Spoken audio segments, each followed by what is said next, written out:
Excellencies, distinguished participants, yoga masters, brothers and sisters, all of those watching on web TV and joining us today, namaste. A very warm welcome to everyone. Happy International Day of Yoga 2023.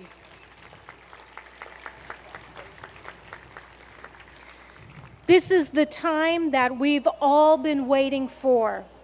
The time has come for me to share how much we're deeply honored. We're so privileged to have with us today none other than the Honorable Prime Minister of India, Shri Narendra Modi ji, a distinguished world leader and an ardent yoga practitioner. I'd like to remind everyone that it is Prime Minister Modi ji himself back in December 2014 who introduced the idea of establishing World Yoga Day to the UN General Assembly. A record number of 175 member states recognized yoga's universal appeal and adopted the landmark resolution proclaiming June 21 as International Yoga Day, the day of the summer solstice here in the north. So every 21 of June is World Yoga Day. This day provides people everywhere across the globe, all of us and everyone watching, an opportunity to reflect upon the countless benefits of practicing yoga.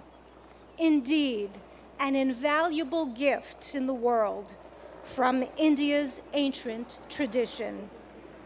We thank the Honorable Prime Minister of India for this notable initiative, which is now celebrated worldwide with enthusiasm and vigor.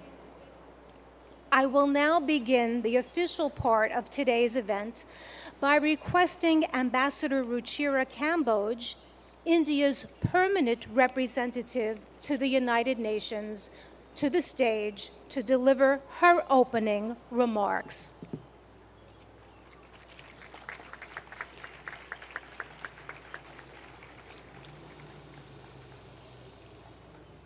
Honorable Prime Minister Shri Narendra Modi ji, Mr. President of the General Assembly, Madam Deputy Secretary General, Mr. Mayor, distinguished ambassadors, distinguished guests, and all my dear friends and colleagues from this wonderful audience. Today's celebration is indeed very, very special. Prime Minister Narendra Modi will lead us in doing yoga here at the United Nations lawns.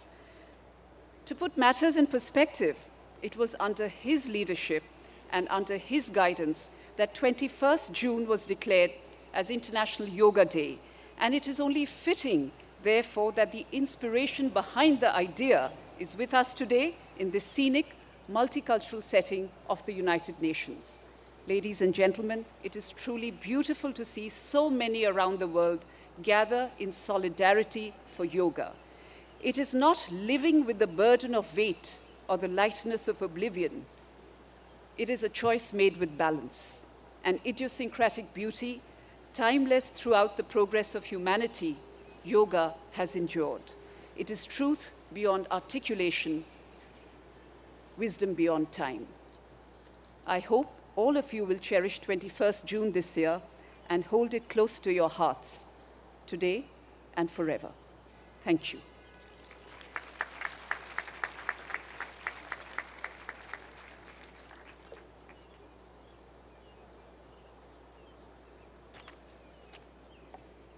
Thank you, Ambassador Kamboj, for your remarks. It's my turn now to invite the Honorable President of the UN General Assembly, Mr. Chaba Karoshi, for the stage.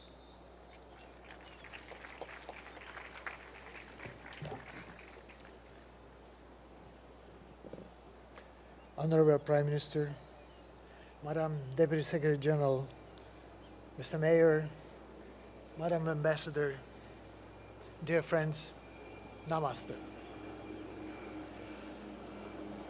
Yoga is a way of uniting mind and body, and also the environment and us. The most memorable university lectures I attended as a student many years ago were on cultural traditions of ancient Eastern civilizations. They helped me understand that we are part of nature, despite regarding ourselves as aristocratically detached from other creatures. I also learned that the energies in the universe and inside us abide by the same law, a desire to achieve balance. Yoga changes our physical performance. But more importantly, it can spark in us different mental and intellectual performance.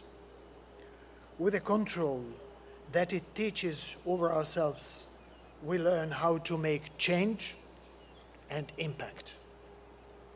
Since that university lecture, I've been an admirer of yoga. I'm very proud of my daughter, who has already reached a high level of practice and is continuing her journey. Thanks to her, I understand better yoga's ethical guide. The guide, which includes the principle of non-stealing, non-greed, non-hoarding, and non-violence. In other words, yoga's ethical guide to living is a guide to sustainability, not overusing resources that belong to all of us, not prioritizing short-term gains over planetary boundaries, and working for transformation. Our world needs balance, self-control, and creativity, just as it needs recognition of moral responsibilities and cherishing peace and justice. There are many ways to approach these aims. Yoga is one of the means, for which I have a special respect. I'm happy to be here with all of you today, but let me apologize in advance. I am not a yoga practitioner, and the positions which you will show might look very different from what I end up doing. Still, I'm here with an open heart and open mind. Thank you very much.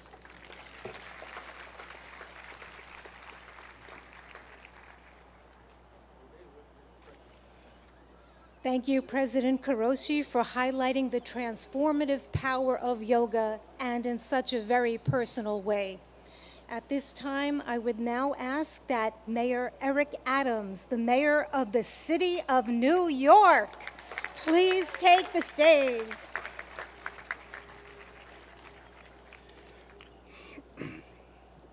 To Prime Minister Modi, to President of the General Assembly, to Deputy Secretary General, to Your Excellencies, to the Ambassador, to all of you, do not miss the significance of this moment. New York City is the largest and most important city in America. As I stand before you as the mayor of that city, I share with you in a clear and a universal tone that we are no longer focused solely on the physical body, but the anatomy of our spirit. For far too long, we have separated what our needs are emotionally, spiritually, and physically. We are going to go to the root causes of that which troubles many of us, from how we interact, to the food we eat, to allowing our children to have breathing exercises in the morning as they start their school day, to challenge the mental health issues that's impacting us. But there's a larger challenge for all of us. What we do on the mat in practicing yoga must become what we do on the streets and in our countries. We cannot become universally connected through the yellow mats we lay on, but disconnected as we move through our communities. Use the spirit and emotions of yoga to challenge and fight against war, to fight against gender oppression, to fight against violence, to fight against the lack of clean water, to fight against the food insecurity, to fight against the destruction of our planet. Our connectivity is not only how we're connected to our families and our parents. We have two mothers. One gave birth to us and one sustains us. Yoga keeps us connected to both mothers and connected to each other. This International Yoga Day is an international call for us to stand up for humankind across the globe and all living beings. I'm proud to be here, and I'm proud to symbolically represent this city as stated. The International Yoga Day is an international call that we will be a leader here in New York City, as you are a leader in your own environments. Thank you for allowing me to rejoice with you today.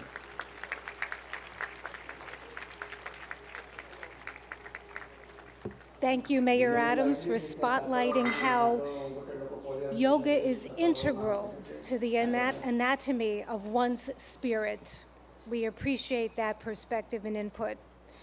I'd like now to go to the video message of the UN Secretary General Antonio Guterres, who is not available to be with us in person, but is here in spirit.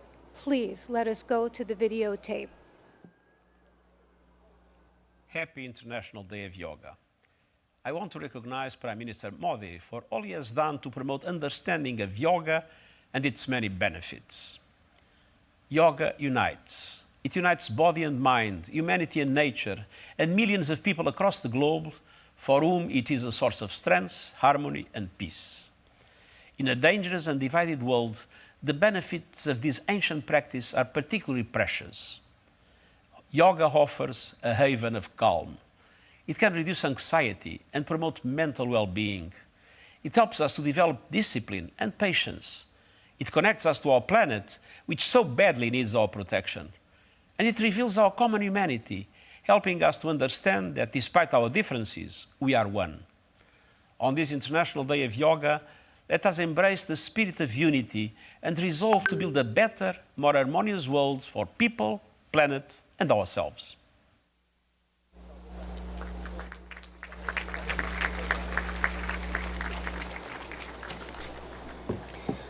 Friends, it is one of the deepest honors and privileges of my life to extend a heartfelt welcome. A heartfelt welcome and an invitation to no one else but the Honorable Prime Minister of India, Modi ji. I ask that on this auspicious occasion that he join us and that he address us with his remarks. Let us give him a very, very warm welcome. Thank you. Your Excellency, Chaba Koroshi, President of UN General Assembly, Her Excellency Amina Mohammed, Deputy Secretary General of the Union, His Excellency Eric Adams, Mayor of New York, and my dear friends from all over the world. Namaskar. Friends, on this fine morning, we are gathered here at the United Nations, at the meeting point of entire humanity. In this wonderful city of New York, I know many of you have come here from far away. Most of you have woken up before sunrise and made the effort to come here. I'm delighted to see you all, and I thank you all for coming. Friends, I'm told that almost every nationality is represented here today. And what an amazing cause to bring us all together, yoga. Yoga means to unite. So your coming together is an expression of another form of yoga. I remember about 9 years ago, right here at the UN, I had the honor to propose celebrating the International Day of Yoga on 21st June. It was wonderful to see the entire world come together to support the idea back then. I've just paid respect to the brave UN peacekeepers. In 2015, I had called for a new memorial to be built at the UN in their memory. And last week, the whole world joined hands with India to make this reality soon. As the largest troop contributing nation, we are grateful to all nations for their expression of support to this noble cause. Last year, the entire world came together to support India's proposal to celebrate 2023 as the International Year of